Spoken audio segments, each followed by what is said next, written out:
Breast cancer आज के date में फीमेल्स में बहुत ही तेजी से फैल रहा है और ये उनके मौत का कुछ सबसे बड़े कारणों में से एक भी है। ब्रेस्ट कैंसर को समझने से पहले एक छोटा सा ओवरव्यू लेंगे ब्रेस्ट की संरचना का। ब्रेस्ट के अंदर में कुछ लोब्यूल्स होते हैं जिनमें दूध का निर्माण होता है। ये एक पतले से डक्ट से जुड़े रहते हैं जो आकर निपल पे मिलता है। ये रहा एक बहुत ही साधारण सा ओवरव्यू ब्रेस्ट का। अब आप ये बात जानते ही होंगे कि किसी भी व्यक्ति को कैंसर तब होता है जब उसके डीएनए में म्यूटेशन हो जाए। डीएनए वो सिग्नल ही न दे पाए सेल्स को जिससे वो समय आने पर मर सके। और डीएनए में म्यूटेशन कैसे होता है? कार्सिनोजेनिक एलिमेंट के संपर्क में आने से, रेडिएशन के संपर्क में आने से, गलत दिनचर्या जीने से, इन सब चीजों से डीएनए में म्यूटेशन हो सकता है। देखिए, ब्रेस्ट कैंसर के मामले में ब्रेस्ट कैंसर भी कई प्रकार का होता है। जितने भी प्रकार के ब्रेस्ट कैंसर हैं उसमें से 70 से 80% ब्रेस्ट कैंसर अगर किसी महिला को होता है तो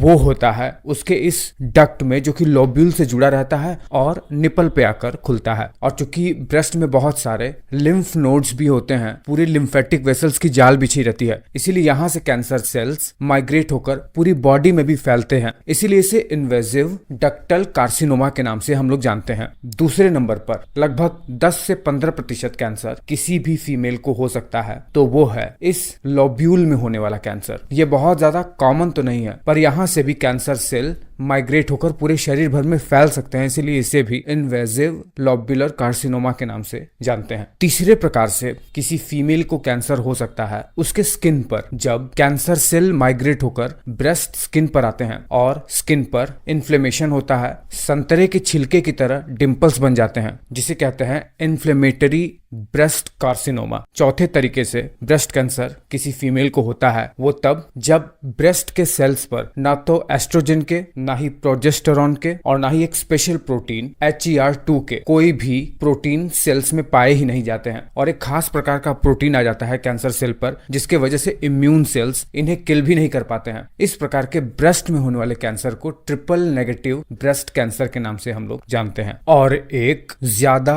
अग्रेसिव टाइप जिसे कहते हैं मेडुलरी कार्सिनोमा, जिसमें लार्जर कैंसर सेल्स इन्वॉल्व होने लगते हैं, ये ज्यादा खतरनाक होता है। अब इसे डायग्नोस कैसे करते हैं? इसे मैमोग्राफी, एक्सरे और MRI जैसे चीजों से डायग्नोस करते हैं। और ये किन किन कारणों से हो सकता है, जैसे मैंने आपको बताया, जीनेटिक्स से, घर में किसी को है तो बहुत हद तक चांसेस हैं कि घर में और लोगों को भी हो। जो औरतें 30 के बाद मदर बनती हैं या फिर वो औरतें जो बहुत ज्यादा ब्रेस्ट फीड नहीं करती हैं, कार्सिनोजेनिक एजेंट्स के संपर्क में आने से, रेडिएशन के संपर्क में आने से और बैड लाइफस्टाइल की वजह से। इलाज इसका कई स्टेजेस में होता है, वो केवल एक एक्सपर्ट ही बता सकता है। इसमें ब्रेस्ट को या तो काट के निकाला जा सकता है या स्पेसिफिक पोर्शन को या फिर लिम्फ नोड्स को, जैसा डॉक्टर जरूरी समझता है उसी अनुसार सर्जरी के थ्रू इसका इलाज भी किया जा सकता है। बट वो सारी बातें आपको केवल एक एक्सपर्ट ही बता सकता है।